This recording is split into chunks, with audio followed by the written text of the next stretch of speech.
තේරුවන් සරණයි කියලා ආදරෙන් පිළිගන්නවා Malima Life Hacks මගේ YouTube channel එකට.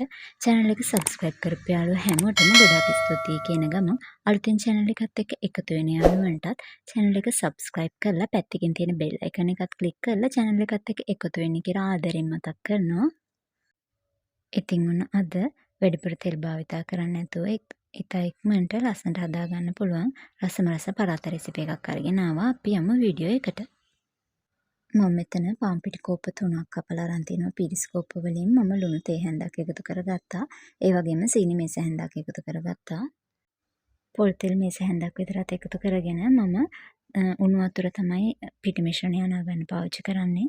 උණු වතුරෙන් අපේ ඩෝ එක අනද්දී හොඳ මෘදු ගතියක් එනවා අපේ ඩෝ එකට. ඒ වගේම තමයි තෙල් වැඩිපුර යන්නේ නැහැ. හරිම සොෆ්ට් එකක් එනවා. ඉතින් මේ විදිහට වඩ තියෙන උණු වතුර දදා චුට්ට චුට්ට දාගන්න. ලස්සනට මේ විදිහට ටිකක් මෘදු ඩෝ එකක් එනකන් අනලා තියලා ඊට පස්සේ පොල් තෙල් ටිකක් වක් කරලා ඔයාලට පුළුවන් මේක සීල් වෙන්න හොඳට වහලා විනාඩි පැය කාලක් විතර පිපෙන්න දෙන්න. පිටියක වඩන්න මුකුත් ඕනේ නැහැ. මෙහෙම කරාම හොඳට මිශ්‍රණය හැදිලා එනවා. මම පැය කාලකට විතර පස්සේ අපේ ඩෝ එක ඇරලා පිහියකින් අපිට අවශ්‍ය සයිස් එකට කෑලි ටිකක් කපා ගන්නවා.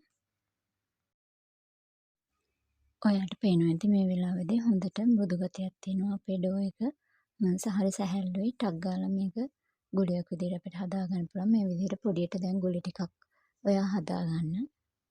ඒ ටිකත් තව පැය කාලක් විතර පිපෙන්න තියෙනවා. මම මේ විදිහට තාච්චියක් ලිපේ තියලා ඒකට ඇස්ට්‍රා මාගරින් ටිකක් මෙහෙම දා ගන්නවා. ඔයාලට පුළුවන් මේකට තෙල් උනත් එකතු කරන්න. තෙල් එක ටිකක් රත් වෙද්දී අපිට පුළුවන් පාන් පිටි අපිට අවශ්‍ය ප්‍රමාණයට චුට්ටක් වෙන්න මේකට දාගන්න. මේ සැඳි දෙක තුනක් තිබ්බනම් ඇති. තෙලුයි බටරුයි දෙකම කලවම් කරලා උනත් ඔයාලට මේක හදා ගන්න පුළුවන්. ඊට පස්සේ මම මෙහෙම කෙහෙල් කොලයක් එලලා අරන් තියෙනවා. මුලින්ම අපි පිටි පොඩියක් අරගෙන ටිකක් පැතරි කරලා පාන් පිටි ඉහ අපිට පුළුවන් මේ මම නම් මෙතන බෝතලයකට සීනි දාලා අරගෙන තියෙන්නේ. ඔයාලට රෝලින් පින් එකක් තියෙනවා නම් මේ වැඩේ ගොඩක් ලේසි. ඉතින් ඔයාලට තියෙන්නේ මේ විදිහට මේක පිටි එක හොඳට පැත්තලි කරගන්න. පුළුවන් තරම් ඔයා මේක තුනී කරගන්න.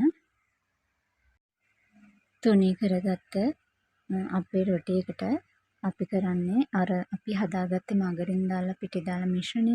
ඒ මිශ්‍රණය ටිකක් අරගෙන මේ විදිහට හොඳට පැතිරෙන විදිහට ගා ගන්න. පින්සලක් වගේ එකක් මාකර් බ්‍රෂ් එකක් තියෙනවා නම් මේක තවත් ලේසියි. මම ඉතින් අතින් තමයි මේක කරන්නේ. හොඳට මේක ටිකක් ගාගෙන ඔයාලට තියෙන්නේ පුළුවන් තරම් තුනියට මේක මේ විදිහට උඩට රෝල් කරගන්න. ඔයා මේ කරන වැඩෙන් තමයි ඔයාට ඔයාගේ පරාත එකේ ලේයර්ස් ටික ලස්සනට එන්නේ. ඉතින් මේ විදිහට තුනී කරගත්තට පස්සේ රෝල් කරගත්තට පස්සේ මම මේ විදිහට තව ටිකක් මේක පැතලි කරනවා දෙපැත්තට. මෙන්න මේ විදිහට දෙපැත්තට ඇදලා ඉවර වෙලා අපිට තියෙන්නේ එක් කොනකින් අරගෙන හිමීට මේක රෝල් කරගෙන එන්න. රෝල් කරලා ඇවිල්ලා අන්තිම කොන මැද හරියට වගේ ගහලා මේ විදිහට ආපහු මේක තව විනාඩි 10ක් විතර පැත්තකින් තියාගන්නවා. විනාඩි 10ක විතර පස්සේ අපි මේක අරගන්නවා. අරගෙන ආපහු අර මුලින් විදිහටම මේක පැතිරි කරගන්න ඕනේ රොටියක් විදිහට. ඉතින් දැන් ඔයාලා මේක රෝල් කරද්දි පේනවා ලේයර්ස් ගතිය නිකම්ම උඩට ඇවිල්ලා පේනවා. දැන් නම් මේක ගොඩක් තුනී කරන්න බෑ. පුළුවන් ද ගානට තුනී කරලා ඉවර වෙලා තැටියකට තෙල් චුට්ටක් ගාලා මේ අඩු ගින්දරේ මේක තියන්න. තියලා උඩිනුත් තෙල් ටිකක් ගන්න. මේ විදිහට දෙපැත්තේ තෙල් ගගා දෙපැත්ත හරව අඩු ගින්දරේ ඔයා මේක හදාගන්න. එතකොට ගොඩක් තෙල් යන්නේ නැහැ. මේක රොටියක් වගේ වෙන්නේ. හොඳට අර ලේයර්ස් වෙලා පරාත එක හැදිලා එනවා. ඉතින් ඔයගොල්ලෝ මේක හදලා රස විඳින්න. ඇත්තටම හරිම රසට එනවා. යාළුවෝ අද වීඩියෝ එකත් හොඳයි නම් ලයික් එකක් දාලා යාළුවෝත් ෂෙයා කරන්න කමෙන්ට් කරන්නත් අමතක කරන්න එපා. ආදර සමගන්නම් හැම දිනෙටම තෙරුවන් සරණයි.